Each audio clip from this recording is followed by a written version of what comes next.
సర్వతీర్థమయీ మాత సర్వదేవమయ పిత తస్మాత్ సర్వప్రయత్నేన పూజయేత్ తాహి నిత్యతః. మాతృదేవో భవ పితృదేవో భవ. ఇప్పుడు మనము సెప్టెంబర్ నెల 2026 సంవత్సరంలో మాస ఫలితాలు ద్వాదశ రాశుల వారికి ఎలా ఉన్నాయో తెలుసుకునే ప్రయత్నం చేద్దాము. ముందుగా ఈ శ్రావణ మాసం ఈ సెప్టెంబర్ మాసంలో వచ్చేటటువంటి ముఖ్యమైన పండుగల గురించి మనం ప్రస్తావిస్తూ ఉన్నాము. ఇప్పుడు కూడా వాటి గురించి ఏ ఏ పండుగలు రాబోతున్నాయి అనేది తెలుసుకుందాము. వాటి యొక్క ప్రాముఖ్యత తరువాత ఎపిసోడ్లో మనం ఆధ్యాత్మిక విషయాల్లో మనం చెప్పుకోవడం జరుగుతుంది. తప్పకుండా చెప్పుకుందాము. ఎందుకంటే పండగ చేసుకుంటున్నాము, ఏదో అల్లుడు పిలుస్తున్నాము, ఇట్లా చేస్తున్నాము, కరెక్టే. అసలు ఆ పండగ ఏంటి, దాని ప్రాముఖ్యత ఏంటి అనేటట్టు తెలుసుకోవాల్సిన ఆవశ్యకత ఒక హిందువుగా. తినడం మాత్రం మర్చిపోకుండా చేసుకుంటున్నాం. దానికి ఏమేం పిండి వంటలు చేసుకోవాలని చెప్పారో అవన్నీ చేసుకుంటున్నాం, కమ్మగా తింటున్నాము. ఓకే, దాని గురించి ఏం కాదు.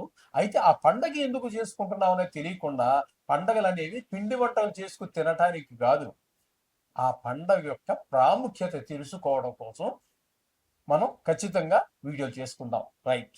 ఇప్పుడు మీకు 3వ తారీఖు సెప్టెంబర్ శ్రీకృష్ణాష్టమి, అంటే శ్రీకృష్ణుడు పుట్టినటువంటి పర్వదినం. అలాగే 9వ తారీఖు మాస శివరాత్రి, అంటే ఈశ్వరుడికి అభిషేకం మనం ప్రతి నెలలోనూ చేసేటటువంటిది.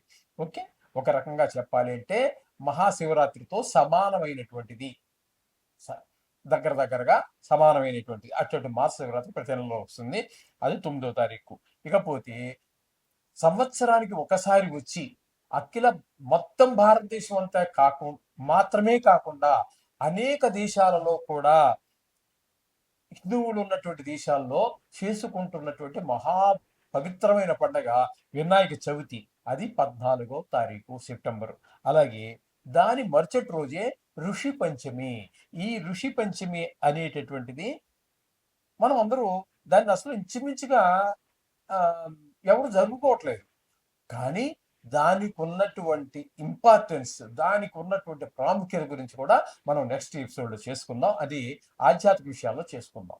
అలాగే 27వ తారీఖు నుంచి మహాలయ పక్షాలు. ఇది కూడా సంవత్సరంలో ఒక్క 15 రోజులు మాత్రం వస్తుంది. అంటే చనిపోయినటువంటి మన వంశంలో మన రక్త సంబంధీకులు, అనాది కాలం నుంచి వస్తున్నటువంటి మన దేవతలు ఎవరైతే ఉన్నారో వారి అందరికీ కూడా ఒక శాశ్వత పుణ్యలోకాలు ఉండాలి అనేటటువంటి ఉద్దేశంతో మనం వాళ్ళకి ఈ మహాలయ పక్షం అనేటటువంటిది జరుపుతూ ఉంటాము. నిజానికి నేనే ఉన్నానండి. నేను మా తల్లి గారికి, మా తండ్రి గారికి, నా భార్యకి మాత్రమే నేను పెట్టడానికి అర్హుణ్ణి అవుతాను. మిగతా మా అన్నలు చేసుకోవడానికి, మా మేనమావలు, మా మేనత్తలు, అలాగే మా అమ్మ తరఫు వాళ్ళు, వీళ్ళెవ్వరికీ చేయడానికి నాకు అర్హత లేదు. కానీ వాళ్ళ పిల్లలు చేసుకుంటారు. కానీ ఇటువంటి మహాలయ పక్షాల్లోనూ, పుష్కరాలలోనూ, కొన్ని పవిత్ర క్షేత్రాల్లోనూ వీళ్ళందరికీ పెట్టేటటువంటి సాంప్రదాయం మన హిందూ సాంప్రదాయంలో చెప్పబడింది. కాబట్టి అటువంటి మన పెద్దలందరికీ కూడా అందరినీ తలుచుకునే ఒక్క కృతజ్ఞత తెలియపరుచుకునేటటువంటి అవకాశం ఈ మహాలయ పక్షాల్లో మనకి వస్తోంది. ఇవన్నీ కూడా సెప్టెంబర్ నెలలో వచ్చేటటువంటి ఇంపార్టెంట్ పండుగలు. వీటి గురించి మనం సెపరేట్గా తప్పకుండా మనం వీటిలో చెప్పుకుందాం. ఇదివరకు చెప్పేసినవి ఉన్నాయి. వినాయక చవితి ఉంది, సరే 3-4 సంవత్సరాలు చెబుతూనే ఉన్నాం. అటువంటి దాన్ని వదిలిపెడదాం. ఎప్పుడు మనం టచ్ చేయనటువంటివి, ఎప్పుడు ముట్టుకోనటువంటివి, ఎప్పుడు చెప్పనటువంటివి ఏవైతే ఉన్నాయో ఆ విషయాన్ని మనం తప్పకుండా ప్రస్తావిద్దాం. ఆ విషయాలు మీరు తెలుసుకుని తీరాలి. మన పండగ పిండి వంటలు చేసుకుని తినడానికి, డప్పులు కొట్టేసి వాటి ముందు ఎగరడానికి కాదు. పండగ దేనికి వచ్చింది, దాని ప్రాముఖ్యత ఏంటనేది తెలుసుకోవాల్సిన బాధ్యత ప్రతి హిందూ మీద ఉంది. ఓకే, కర్కాటక రాశి వారికి సెప్టెంబర్ నెల 2026 సంవత్సరంలో గోచార ఫలితాలు ఏ విధంగా ఉంటాయో సశాస్త్రీయంగా తెలుసుకునే ప్రయత్నం చేద్దాము. ఇక్కడ జన్మంలోనే గురు యొక్క సంచారం జరుగుతున్నది. జన్మంలో గురు యొక్క సంచారము శుభప్రదమైన ఫలితములను ఇవ్వజాలదు.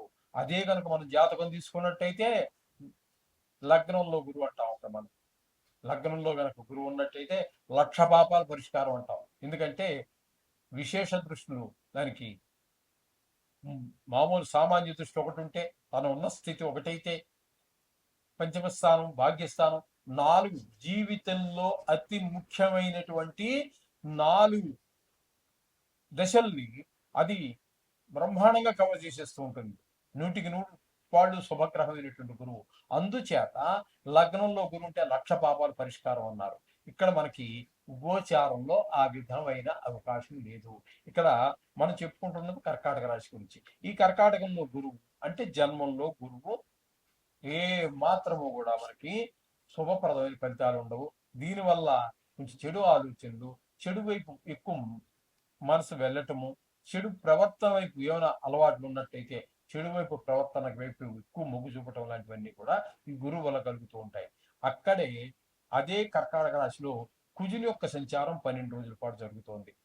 అంటే 12 రోజులు అన్నట్టయితే 19వ తారీఖు నుంచి మరి ఈయన యొక్క ప్రయాణం ఎక్కడ మొదలైంది అంటే మిథునంలో. ఆ మిథునంలో 18 రోజులు, అది వ్యయ స్థానం అవుతుంది. వ్యయ స్థానంలో కానీ ఆ 18 రోజులు కానీ, అలాగే జన్మంలో ఉన్నటువంటి 12 రోజులు కానీ కుజుడు ఏ మాత్రము అనుకూలం కాదు.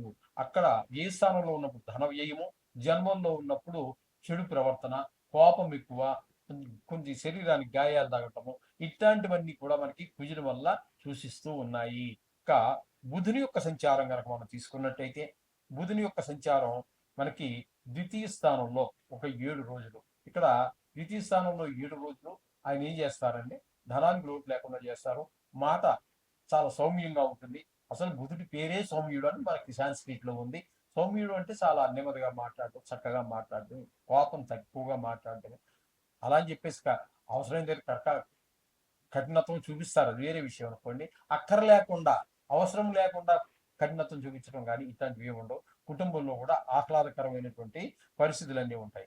తదుపరి అదే బుధుడు కన్యలో ప్రవేశించి అక్కడ 23 రోజులు ఉంటాడు. 23 రోజుల్లో ఆ పంచమ స్థానంలో బుధుడు యోగించజాలడు. ఎక్కువగా సంతానం మీద, వాళ్ళ చదువు మీద, వాళ్ళ గాయాల మీద, చెడు స్నేహాల మీద ఎక్కువ ప్రభావం చూపిస్తూ ఉంటాడు. ఈ విధమైనటువంటి ఫలితాలన్నీ కూడా బుధుడు చెడు ఫలితాలు 23 రోజులు ఇస్తున్నాడు. రెండో స్థానంలో మాత్రం 7 రోజులు సుఫలితాలు ఇస్తున్నాడు. ఇక రవి యొక్క సంచారం తీసుకున్నట్టయితే 17వ తారీఖు వరకు అంటే రెండవ స్థానం అవుతుంది.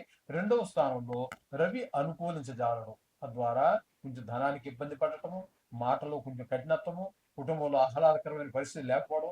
నేత్రకారకుడు కూడా రవే కాబట్టి ఆయనకి నేత్ర వ్యాధులు ఉన్నటువంటి వారికి కొంచెం ఎక్కువగా కంటి బాధలు మరింత తీవ్రం అయ్యేటువంటి అవకాశం కూడా ఇక్కడ మనకి కనిపిస్తూ ఉన్నది. మొదట 17 రోజులు ద్వితీయ స్థానంలో. ఇకపోతే అక్కడి నుంచి తృతీయ స్థానంలోనికి అంటే కన్యలో ప్రవేశించి అక్కడ 18 నుంచి నెలాఖరు వరకు ఉంటారు ఆయన. 18 నుంచి అంటే అక్కడ 12 రోజులు పోయింది కాబట్టి ఇక్కడ 15 తారీఖు వరకు అక్కడ పోయింది కాబట్టి 18వ తారీఖు నుంచి ఇక్కడ 18, 19, 20 13 రోజుల పాటు ఇక్కడ మనకి తృతీయ స్థానంలో ఉండి అనుకూలమైనటువంటి ఫలితాలు ఇస్తారు. అందరూ సహాయ సహకారం, ఇంట్లో వాళ్ళు, బయట వారు, వ్యాపార స్థలంలో, ఉద్యోగ స్థలంలో, ఇంటి చుట్టుపక్కల వాళ్ళు అందరూ కూడా మీకు సహాయంగా మేము ఉన్నామనేటువంటి భరోసాతో ఉంటారు. ఏదైనా అవసరమైతే మనసా వాచ కర్మణ కూడా చేస్తూ ఉంటారు. ఈ విధమైన ఫలితాలన్నీ రవ్వాలు వస్తున్నాయి. ఇక బుధుని యొక్క సంచారం చెప్పేసుకోవటం జరిగింది మనము. ఇకపోతే కేతు ద్వితీయ స్థానంలో ఉండటం మంచిది కాదు. ధనానికి లోటు ఏర్పడుతుంది, మాటలో కఠినత్వం ఉంటుంది, కుటుంబంలో ఆహ్లాదకరమైన పరిస్థితులను ధనస్థానంలో కేతు ఉండటం మంచిది కానే కాదు.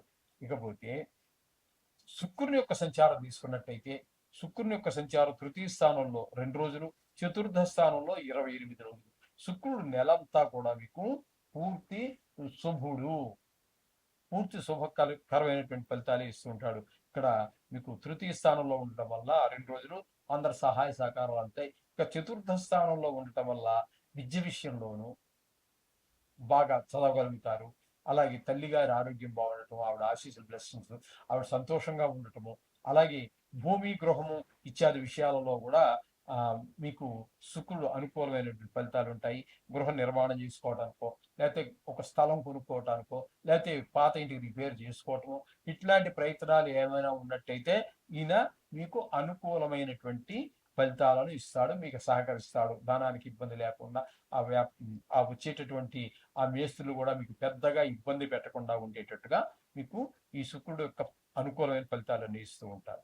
ఇకపోతే అష్టమ స్థానంలో రాహు అనేటటువంటి శుభ ఫలితములను ఇవ్వజాలదు. ఏదో మనకు ఆప్తులో చుట్టాలో లేకపోతే ఫ్రెండ్సో ఎట్లాగో మనకి మొత్తం మీద ఎవరో చనిపోయారు అనేటటువంటి లేదా చనిపోయినంత పని అయింది అనేటటువంటి దుర్వార్తలు వినడం జరుగుతుంది. కొన్ని చోట్ల అవమానాలు, కొన్ని చోట్ల పరాభవాలు ఇవన్నీ వస్తూ ఉంటాయి. అపకీర్తి కూడా వస్తూ ఉంటుంది. హఠాత్తుగా ధన నష్టం కలిగే అవకాశం ఉంటుంది. ఎవరితో మాట్లాడినా కలహం వస్తూ ఉంటుంది. అనేక దుష్పరిణామాలు అష్టమ స్థానంలో రాహు ఉండడం వల్ల జరుగుతూ ఉంటుంది. కాబట్టి ఈ ఈ రాహు కొంచెం జాగ్రత్తగా చూసుకోండి.